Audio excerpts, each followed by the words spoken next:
some of the politicians queuing up today to complain about what Rishi Sunak has done. Obviously, Labour politicians are complaining that he didn't do it sooner, and that even 10 days ago he was patronising, I think, Rachel Reeves about why it was perfectly simple that we couldn't possibly do this because, I'll get you the exact quote, we couldn't possibly do this because it would stop energy companies from investing in this country. Fast forward less than a fortnight, and he's announcing a windfall tax in the House of Commons, but rather pathetically and perhaps even patronisingly pretending that it's not actually a windfall tax. It's a something temporary, something thingy, profit levy thingamy, but definitely not a windfall tax. It's like Faulty Towers, isn't it?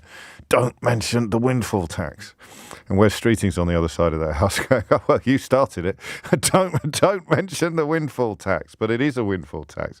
If it walks like a windfall tax and talks like a windfall tax, it is a blooming windfall tax. But look, here you have somebody, a cabinet minister telling the Times this morning, the politics of this is just so bad. Well, this is a cabinet minister, a Conservative cabinet minister. We voted against it. We marched the whole party up the hill. That's a reference to the fact they were whipped to vote against it about 10 days ago, certainly less than a fortnight ago. And now we're taking them back down again. It looks like we're being dictated to by Labour. Well, it doesn't just look like you're being dictated to by Labour. You are being dictated to by Labour, which is perhaps why some of them are so cross, including a chap called Richard Drax, who is estimated to be worth about 150 million quid. And that is a fortune that his family built largely upon the slave trade. It's one of the few fortunes still in existence that can be traced pretty much entirely back to that era. To give him his full name, Richard Grosvenor Plunkett Ernell Earl Drax, with, hang on, wait for it, 1, 2, 3 hyphens, no fewer than 3 hyphens. This is a sitting Conservative MP. He says, throwing red meat to socialists by raising taxes on businesses and telling them where to invest their money is not the Conservative way of encouraging those who create our prosperity and jobs. By setting this bar, we are in danger of allowing the socialists to raise it.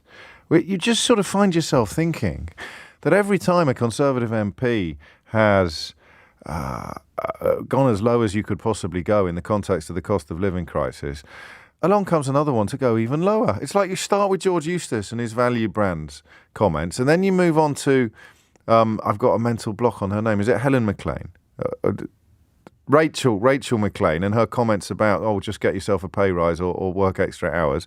And then you go on to the bloke from Ashington, Lee Anderson, and his comments about, well, if you're struggling to feed your family, you just need to have some cookery lessons. And then you've got a bloke with 150 million quid in the tank, absolutely fuming about the fact that the government has decided to give 400 quid to the poorest, well, a little bit more than 400 quid, a lot more than 400 quid to the poorest families in the country. But the government has decided to redistribute wealth from stinking rich energy companies to people who are struggling to heat their homes and feed their families. I don't know. I honestly don't know where these people... what's the phrase I'm looking for? I don't know how they sleep at night. It's just a bit lazy. But what a stupid phrase from Richard Grosvenor Plunkett Ernell Earl Drax. Throwing red meat to socialists by raising taxes on businesses and telling them where to invest their money is not the Conservative way of encouraging those who create our prosperity and jobs. So please, won't somebody think of the plutocrats? Won't somebody think of the billionaires? All this talk about people who can't eat and people who can't heat their homes. Thank God for Richard Grosvenor Plunkett Ernell Earl Drax and his absolutely crucial concern for the plight of massive shareholders and supremely rich people like him. By setting the bar, we are in danger of allowing the socialists to raise it.